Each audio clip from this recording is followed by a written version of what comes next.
So what did you say? Oh, wait a minute. No, I believe he said don't touch the walls. Damn it, Chris.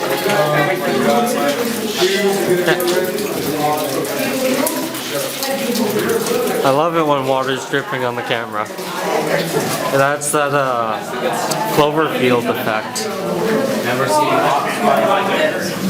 I've never seen a rock before. Not even underground.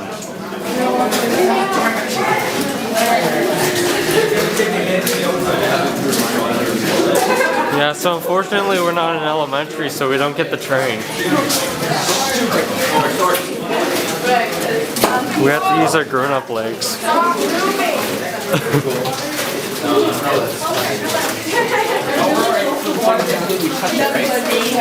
Yeah, you touch anything that's blue, it's mandatory.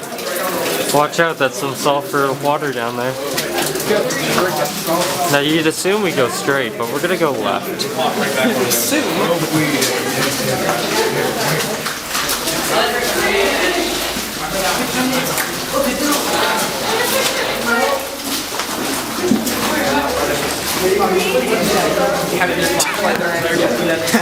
Don't worry, it's going online for your family. Are you? Hey guys! Yeah. Hey, you don't have a flashlight. Oh. Okay, great. So there are lots of flashlights. That is very good. So this is actually an interesting part of the tunnel. There's actually a lot of different stuff going on. So we actually, for starters, we do have a change in the rock type. The rock that we have over on this side over here is what's called massive tuff. But as we get further into the mountain, the rock's going to change into schistose tuff. So here, the rock that you see over here looks really blocky. But as we are going through, you're going to see lots of lines, or striations, or foliation inside of the rock there. You're definitely going to see that. Trying to keep the camera dry. Hey guys? Yes. Thanks. Okay, other cool stuff that is going on here, you guys are going to start to see lots of blue stuff on the walls, lots of green stuff. And those are actually new coppers that are mineralizing on the walls. So we definitely do have the blue stuff right in here on the wall. There's brown stuff as well that's forming. That's the iron coming out. And as we go further along here, if you guys look at the ceiling, you're going to see like a milky white substance. That's actually gypsum that's coming out. Or that's a calcium mineral. The other thing that's important, especially for this program, that 100,000 pennies worth of copper that I mentioned that was leaching out. Well, when the company was here, they saw value in that copper. So they wanted to collect all of the copper. What they found is that they could put old iron scraps and tin scraps into the water, and you would have a copper-iron exchange. So the copper that's in the water would latch onto these tin scraps, and then the iron would get leached into the water. And as we are going along, that's all of this pink stuff that you see inside here. That's what you're going to see as we go along. Cool? All right. So we can keep walking along here. Like I said, feel free to take a look. Yeah, so guys, this is gypsum here. I don't mind if you touch that because it looks milky, but it is very hard. Yeah, it's hard. Good one, Andrew.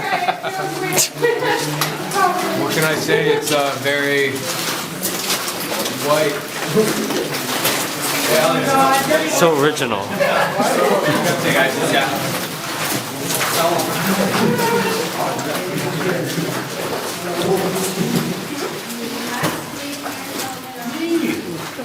Okay, so right here, you can look up. Once again, there's the gypsum. Also a little bit of the history of the tunnels we're in today. Originally blasted out in 1914. These tunnels, they weren't blasted out to be mined. They didn't find any minerals in here. All the minerals that you see have formed since this has been blasted out. Now, if we look over here behind you, you guys are going to see a distinct line that's about eye level. Above it is gray, below it is brown. It's called iron staining. So these tunnels originally used just to transport stuff between two of our lower mill buildings. When those mill buildings were gone, these tunnels weren't needed anymore, so they sealed them up. And what happens if you seal the tunnels? Well, they flood, and that's where the water line would have been. Now there is lots of iron sulfide minerals inside of the rock here, but they were never actually mining those iron sulfides. They weren't worth it. It wasn't worth anything. So they left them inside. So most of the brown stuff that you see in here are going to be iron oxides. it's rust. So that's what all the brown stuff is on the walls. So it is kind of cool, and I do like to mention it as we go. Okay.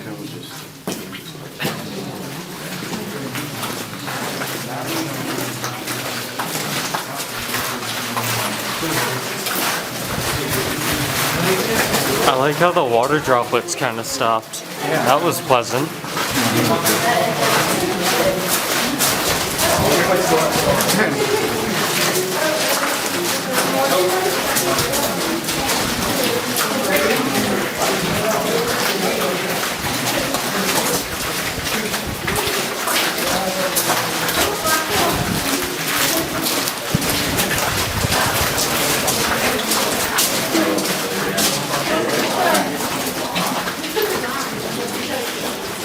You found it before everyone else. Hey, all right, guys. Cool.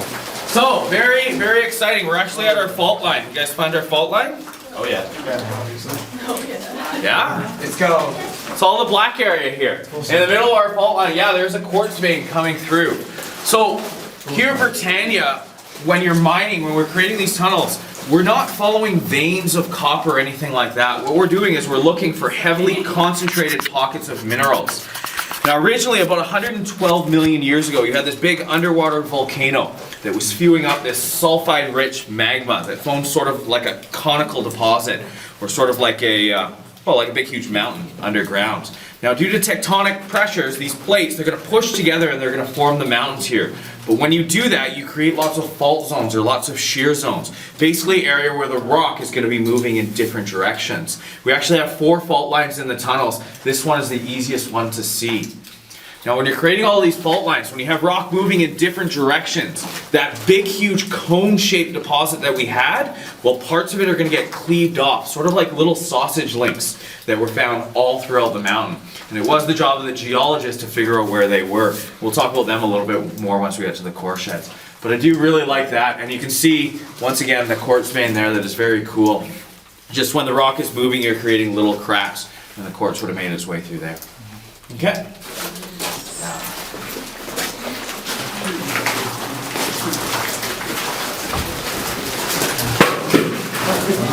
God damn it.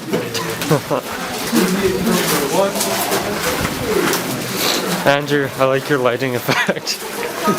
It helps the camera pick it up. Yeah, just if you need help or you want to take a picture, just ask and I can just point it in video recording. So just watch the light wherever he's saying, and then I'll get it. Alright, cool. Oh. Are they real? Yeah, we're gonna put real dynamite down. Oh, sausages. It's a museum, right? So I mean, it is a museum. I believe it says. Oh god. Plastic wrap one. It says dummy right there. It's not real stuff. That's boring. Yeah. It's actually really exciting. It's dynamite. Blast stuff off. So yeah, this is our explosive magazine. Normally when we're running the public tours, this is our first stop.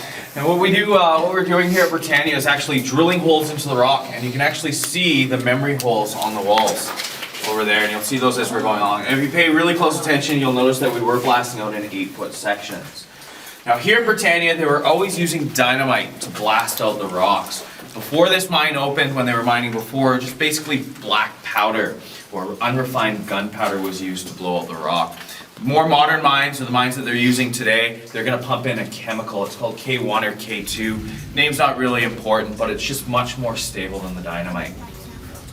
Now, inside here, we have a box of dynamite. Once again, it is not real. We're not going to put the real stuff down here. That thing's supposed to be coming. Yes, it is for the next group. But inside here, I just want to quickly touch on this, guys. Inside here, we do have an electrical light, and it was actually the only stationary electric light that they ever had down here. So they always had their personal lighting devices, but all of the lighting on the ceiling, that was added after we became a museum. Later on, we did get a chance to go underground a little bit earlier, so I do get to add in the lighting demonstration. Not something that's normally part of the program, but we were able to get underground, so we're going to have a chance to do that. What I'm going to do now is I'm going to get everybody to stand on this side of the tracks, and we're going to let the train go by here. Oh no. Continue our walk. Inception. Come to Christmas. Brrr. you guys get to move off. So like with the older levels, seriously, I mean the train's like 5 minutes long and you zip through, and then you like get off and it's like, this way we actually get to take a close look at all of this stuff now. Why are you holding me like that? Think of it as a privilege. Feel like it. I'm scared. Alright. Let's go, Kevin.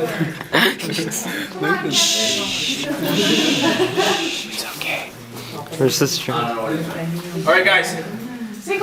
Tell you what, you know what? I'm gonna walk down there, but guys, feel free. I've pretty much shown you everything that I want to show you. We've come half our way into the tunnel. So take a while, you're gonna see lots of blue deposits occurring up on the right hand side. You definitely see one right there, and some by the wooden structures. And then once the train starts moving, we'll just get everyone to pop over to the side. But other than that, should be alright, take a look. Alright, let's go flashlight that stuff, Andrew. Alright. Yeah, whoa. Wait, Diamine is highly unstable. So now we have blue cheese. Good. Love it. We got quartz building up.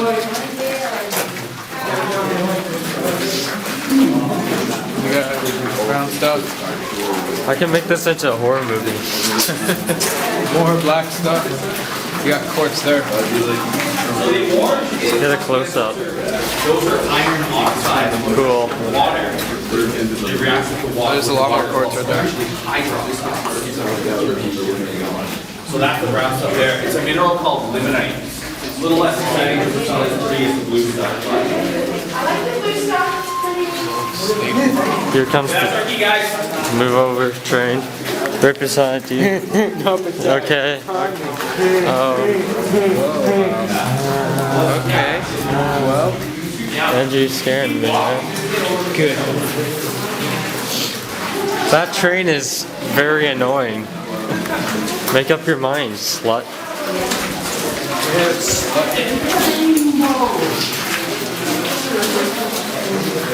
Flash your light on that. Yeah. And we'll continue. Get that rainbow. On your YouTube channel. Probably. You see, that's a mineral called pink. These blue minerals that you see, they're either chalcocite, melanthite, or malachite. Malachite's going to be very green. All of this really bright blue stuff, that's going to be all of the chalcocite, for people that are more interested in them. But basically, they're just new minerals. Inside these minerals, we find the copper, we find oxygen, and there is still some sulfur inside of these minerals as well. Yay. Keep walking. It looks like curry. I'm sorry. Interesting.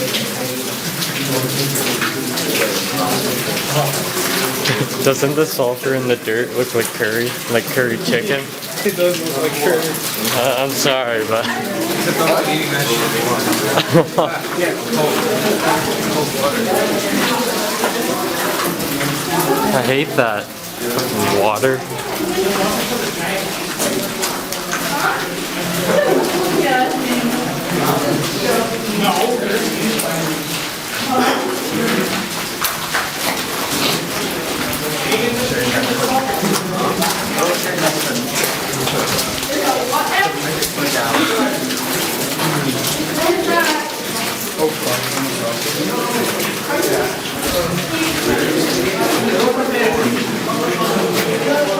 As you can see here, there's a train, and this is the nuisance.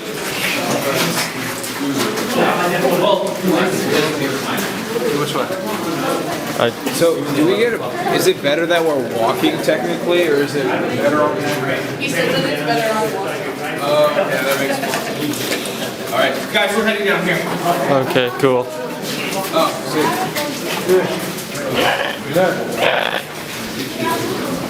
concrete. Good old concrete.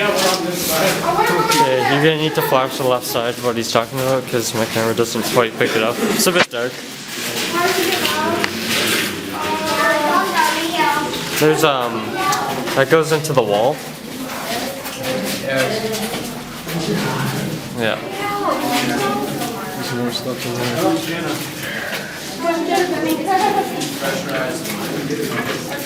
What? Cool. Yeah. So pneumatic drills down here. We're not going to talk about that. Guys, come all the way down here. Let's get you guys to stand right where the concrete ends there. It's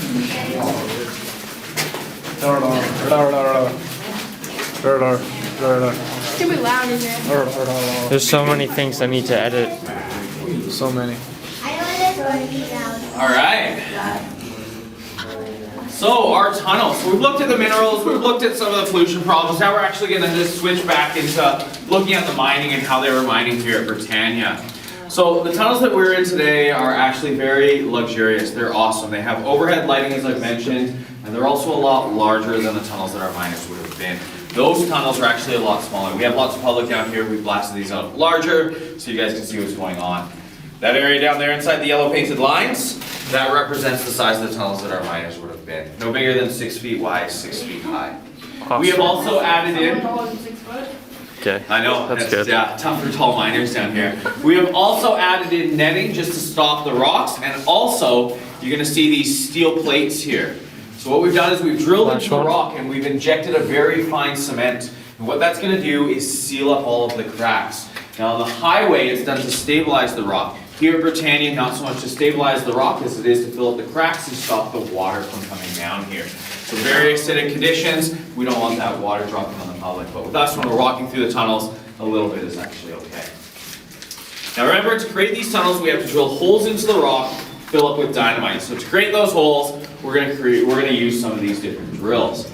Now I've shown you guys some of the hand tools in the photo earlier on. Those hand tools weren't used here at Britannia. In and about the time that this mine was opening up, we came out with pneumatic drills, drills that ran on compressed air. And I'll take you through some of the different ones that they were using here at Britannia. Now the first drill that I have here, this is our wood drill. As I said, runs on compressed air, and it's going to allow us, hey guys, the wood drill here, it's going to allow us to drill those holes into the rock quite quickly. It does have some problems though. So problem number one, look at it. It's pretty big and it's heavy, weighs 300 pounds. These guys actually had to bring all of this equipment with them in the morning. At the end of their shift, bring it out of the tunnels as well. You can't leave anything down here because the dynamite would be going off, the rock would be blowing out, it'd damage all the equipment. That's the same reason we didn't have any of the overhead lights. Problem number two, the wood drill's loud. It runs at 130 decibels. That's the same as a jet engine underground. One more problem with our wood drill though, and that's actually the most serious, and that's because when they were using it, it would have made lots of dust. Problem is, inside of that dust, and inside of the rock here at Britannia, we have silica. I'm not sure if you guys know what silica is, but it's used to make glass. So guys are down here breathing in little pieces of glass, they got little cuts and lots of scar tissue in their lungs. It was a condition called silicosis, and that condition became fatal. A lot of the guys died because of this drill. So many that they would actually nickname it the Widowmaker. Now for us today, guys, it is a working drill. And yes, I am going to turn it on for you. There's no drill bit in there, so we're not going to be making any holes, no dust, but I can't do anything about the noise. It is very, very loud. So I'll get you guys all to cover your ears. With what hand?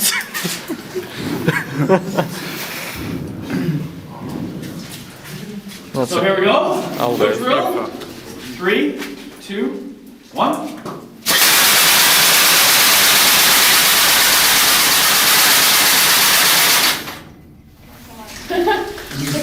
Did I just listen to death metal?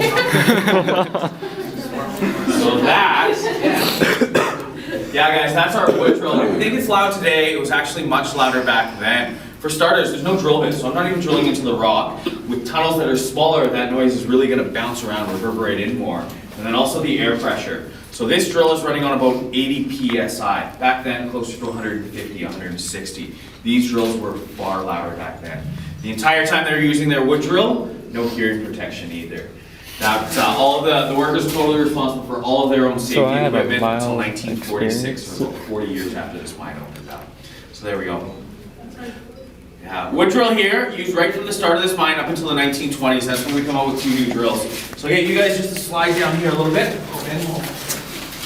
You guys are okay there.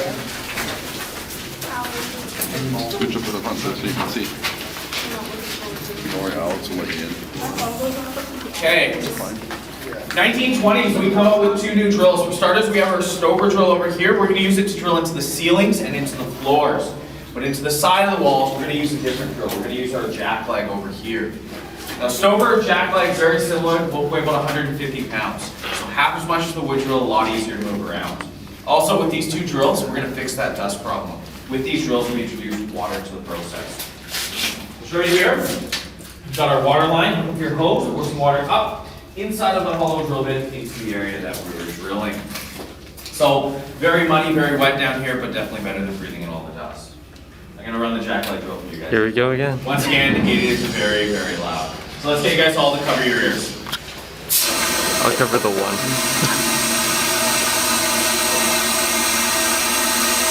Alright, so here we go. 3, 2, 1.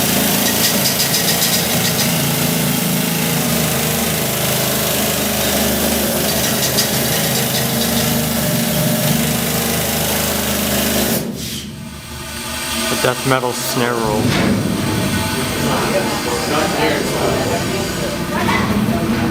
Wait, that was Yes, it? the train is moving for the next tour. Goodbye. Distracting grinding of the tracks as well. That's okay. That's an awesome sight. Alright. So now, when these miners came underground, they needed to know where to drill. We couldn't have them drilling anywhere they wanted to. So when they came underground, what they're looking for is their miner's bullseye. So that's what the yellow painted line is here. What's the job of mining engineers and geologists to figure out where to put these? Talk with them a little bit more once we get to the core shed. Miners themselves come down here, find the miner's bullseye, drill 35 holes, 8 feet deep. Then at the end of the shift, hop on the train and make your way out of the tunnel. Blasting the dynamite, blasting the rock, that's only done in between the shift change. That's for safety reasons, so we get as many of the guys out of the tunnel as we could. If everything goes off as planned, the dynamite blasts off, the rock blows out here, we're left with a big pile of muck. So yeah, it's called our muck. Next we're going to walk over to the mucking chambers, see what the muck looks like. I'll show you guys some of the different tools that they use to remove these tunnels. Sound good?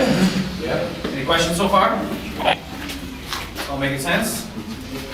Okay, guys, let's walk over.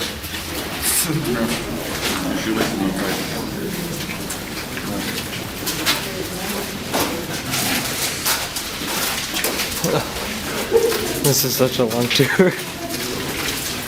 It's gonna be like all day too. This? Yeah. Don't we have like at the waterfront or something? Awesome. Well, I think I have enough SD to make it. I think. You give enough footage from one video. You have like one video for the drill bits, and you have another for the type of like rides. Yeah. Yeah. I'll just get this one last part and then we'll have like a scene of us exiting.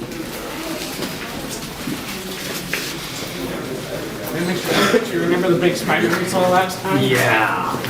That was huge. The what? There was a huge spider down here. And it had pinchers. That sounds like something out of a horror. Yeah, death. Sounds like death. Horror movie. Sounds like I'm cutting my throat. James Cameron, The Descent. I don't even know who's made that movie, but we're just gonna go with that. It was James Cameron. Anus? Yeah, so guys, we get some people up Kinda. front here as well, some people in the back. Get everyone down here. Don't worry about it, Andrew. It's so much fun.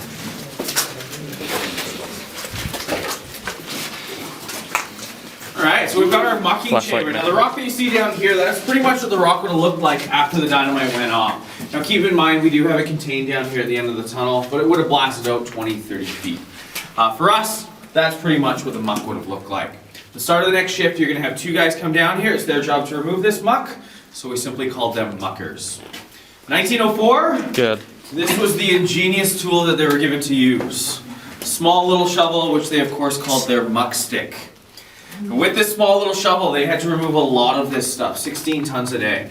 It was very difficult work. And just like the drills, it does run on that compressed air. It's going to follow the tracks down here, dig into our muck pile, throw the rock over the shoulder, into the ore car behind. Of course, it is a lot easier if I demonstrate it for you guys. So it runs on compressed air. It's loud, not nearly as loud as the drills. I still recommend that all of you guys cover your ears. And no leaning over the handrails at this point. You'll see why in a second. Fun.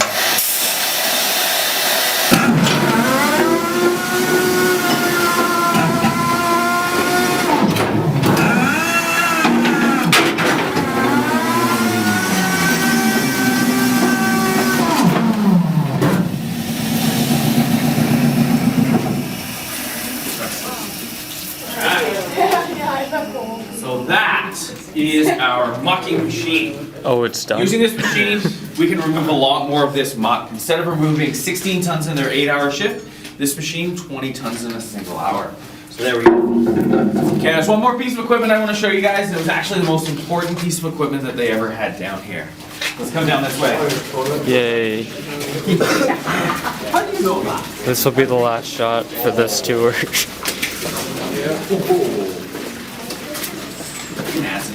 I think.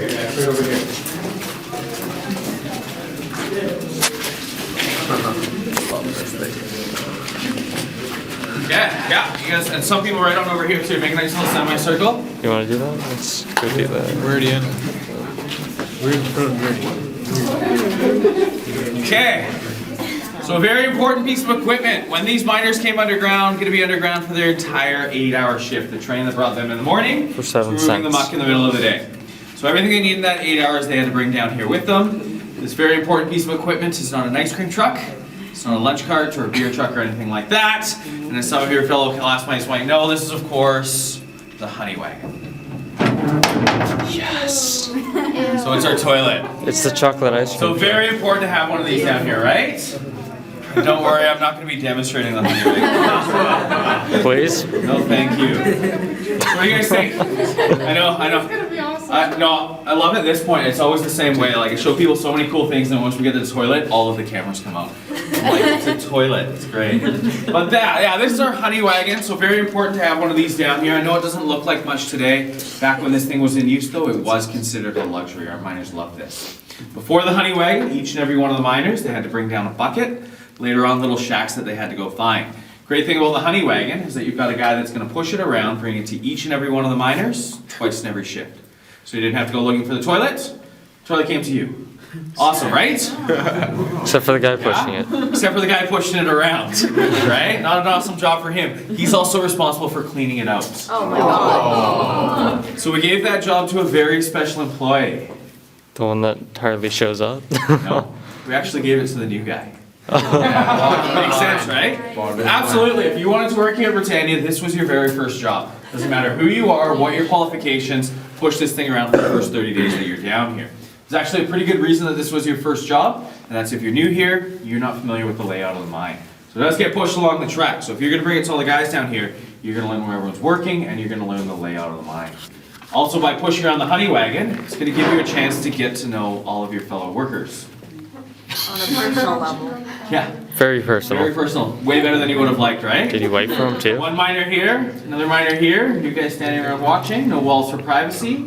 Privacy not really a big issue though. Remember what I said about the lights? Dark, right? I'm going to turn off the lights. We're going to do that lighting demonstration. Thanks for waiting. How do you empty it How out? do you empty it out? People are always curious of that. Once it does get full or heavy, you're going to wheel it outside of the tunnels. There's a little bolt here. You're going to screw that in. It's going to go straight through to the bottom, push open the bottom, empty it into the middle of the tracks. Sweet. You asked. Do they throw it on the walls too? So at this point, cameras, cell phones, flashlights, all that sort of stuff turned off. I don't want to see any light coming from them. Stay standing where you are. No, flashlight's off. Damn it, Andrew. Goodbye. You came at me like Hey, a guys. wild animal, I swear. Ready? Okay. Everyone, and then we'll just get everyone to take a look down there where our muck pile is. All right? So, literally pitch black. And guys, we actually have tons of light. We have tons of light coming into the tunnel here. We're really close to the surface. But these guys, when they were mining very deep into the mountain, no outside light, and no fancy battery-powered headlamps. They weren't invented until the late 1930s. So in 1904, these guys are going to bring with them, they're very trusty, candle, that's right. What happens if it burns out though? Then you couldn't do your job. That's actually very interesting. If your candle burns out or if your matches got wet or anything like that, you couldn't light the candle, you couldn't do your job. Thing is, here at Britannia, they were getting paid by the tonnage or how much work they could do. So if you couldn't see, you couldn't do your job, you didn't get paid, and the next crew wouldn't get paid either. You got to clean out that muck pile so that the next drilling crew can come in and do their job. So very important that you brought extra candles down here so that you can see. So there we go. And once your eyes do get used to the candle here, it does throw off quite a bit of light, but you could have multiple guys down a tunnel like this, and they all share one single candle. Candles were expensive, so they would often share. The thing with candles is that they're actually still used in mines today, especially in developing countries and third world countries. So today we still have thousands and thousands of miners working around the world by candlelight alone. Here at Britannia though, we're going to use them from 1904 until 1919. 1919, they came out with this very cool device here. So this here is our carbide lamp. At the bottom here we have these little man-made rocks. They're called calcium carbide. Calcium carbide, very cool, reacts with water. So, this is just normal tap water here. Got it from the sink this morning. Pour it into the top, close up the lid, make sure this valve is all the way open. So here's how it works. Water's up here, rocks are down here. With that valve open, the water drips down, it mixes up with the rocks, and we're going to produce acetylene.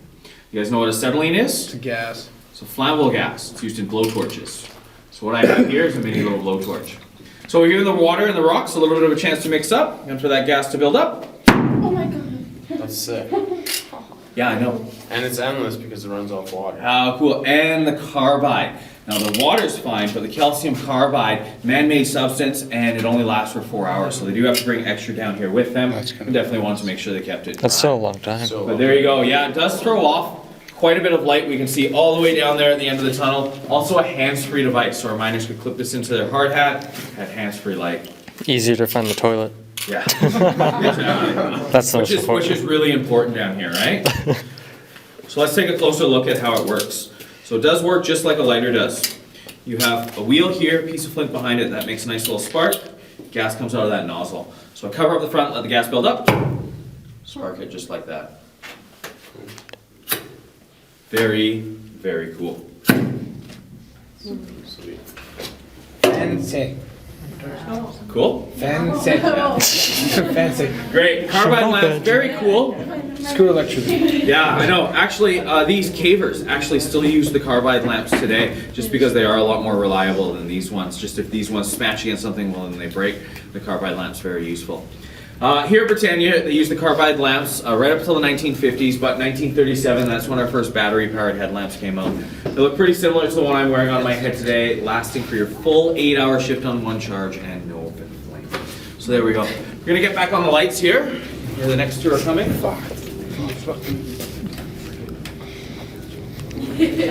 I never stopped Is that for the filming. whole tunnel? Huh? Is that for the whole tunnel or just this section? What do you mean? The light switch. Oh, just for this section out. So the drilling chamber, they're still fine. And actually when we got into the drilling chamber there, these lights were out. So how much time do we have? Good, we got a little bit of time for the mill. Oh, right, cool. So, guys, we are finished. Like, that's the end of the underground portion. We've looked at the mining. We're gonna go look at the milling now. So we're gonna go to our core sheds and the big gray building you guys see from the highway. Sound good? Yeah. Any questions before we get going?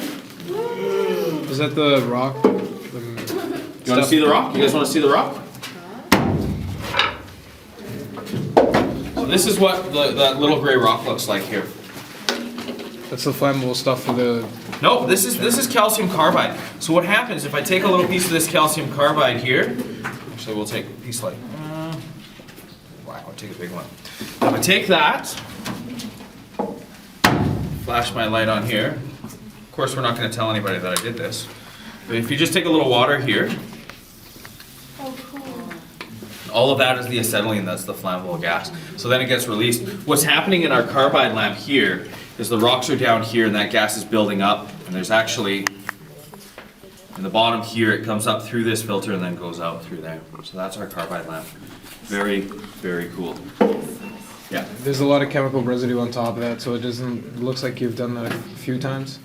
Here a couple times, a few times, yeah, over here and stuff like that. Not often, but every once in a while, whenever I get a chance to. Usually it's with older groups. I like to show them so that people can actually see the rocks. People get confused. They think that it's something that would have been mined. It's hard for them to kind of visualize. Whereas if I do that, you can see there's the gas. It builds up. So that's what I do.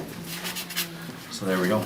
Because you have a gas building up on your head right there, did anybody get their head blown off? Okay, so it's not going to be that. It's not going to be like explosive or anything like that. One of the Chip is disappointed. Stumpy. One of the interesting things with our carbide lamp here, and sometimes we have a mistake, is we will have new tour guides that hold it like this, and then what they do is they spark it, and it'll rotate. And then what happens is the gas comes out of the bottom, some of the gas comes out of the top, and the thing turns into a big, huge fireball. Which is actually fun. And it even happens, it happens to us on tours every once in a while. And it's actually a lot of fun when it kind of catches on fire, because then I get to hold it and there's this big open flame and I'm like, cool! Everybody gets really nervous. They're like, but there you go. So that's, so there are definitely problems with our carbide lamp there. And then what we're supposed to do is throw it inside here. There's a bucket with water and sand. We're supposed to throw it in there when that happens. But I like to show people because it is cool when it happens. It's funny how comfortable you get with stuff like that down here, but absolutely, all of the stuff that we have down here, guys, it is working equipment, it's real equipment, and there are real dangers associated with it. We've done our best to make it as safe as possible for you guys down here, but let's be face it, if we want to show you how it actually is, it's dangerous down here. And that's one of the things that we're worried about. Cool, anything else? Cool, let's go. No swearing, we're on YouTube. Sure. No worries. YouTube. But they added like all the props and whatever over there. I guess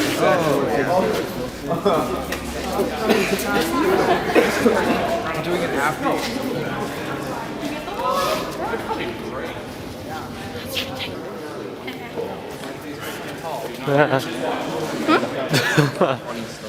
Alright guys.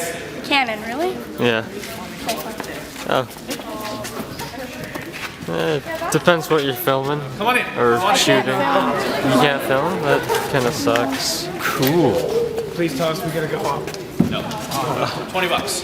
I know. Bullets are coming out. Yeah. No. You gotta sneak in at nighttime like the rest of us. Michael admits willingly. Let me get to the stairs in just a second. I've got a couple interesting stories about the stairs. Just first I want to talk about the building in general. So they began construction back in 1921. It took 18 months to build. It cost the company $1 million. $1 million back in 1921. It was some serious money. When it was finished, able to process 7,000 tons of rock a day. By today's standards, that's very low. But back then, it was the largest mill of its kind. It was with this building that brought us into our peak production. If you were one of the guys that worked here, these steps, these stairs, that's how you're gonna get to work. You're gonna crawl up these 375 steps. So You're gonna do so. Huh? We are going up? No, we're not. If you worked here, you don't work here. Now, these steps, they look very different today than they did back then. They were totally rebuilt when we became a museum. For starters, those treads there made of a nice thick 2x material, originally made out of this nice thick 1x material. All of the handrails that you see in this building, they were added after we became a museum. Hey, just run up there. This was not a set of stairs, this was a big huge ladder that you climb to work every single day. I can tell you from experience, going up, piece of cake, it is the coming down. That is very scary. Those are some really steep steps. Yeah, when you get up to the top, we actually, one of the other interpreters, he got here about a month ago, deathly afraid of heights. And if you start here, they're gonna take you up and we go through all of this building. And I didn't know that he was afraid of heights until we got up to the top and he just froze on the stairs. So I was like, oh no. But there we go. You should really think about getting an elevator. Top of these stairs, that's not even the top of this building. There's another 150 steps up, but they're on the other side, they go up. This building goes on and on forever. It is a very, very cool building. Has anybody gone up to it? Has anybody gone up to it? Oh yeah, no, like I said, as a tour guide, as somebody that works here, I'm free to go through this building anytime that I want to, and mind you, not with a group or anything like that, but it's good for me to explore, and then like I said, I grew up On this tour, Michael admits all his sins. a lot as well. So you can just do anything? Did you ever sneak in at night? No. Are you happen to have your girlfriend by any chance? Let's go over to that black table over there, guys. He's like, I don't want to talk about that. I don't know what you're talking about. I didn't have Yeah.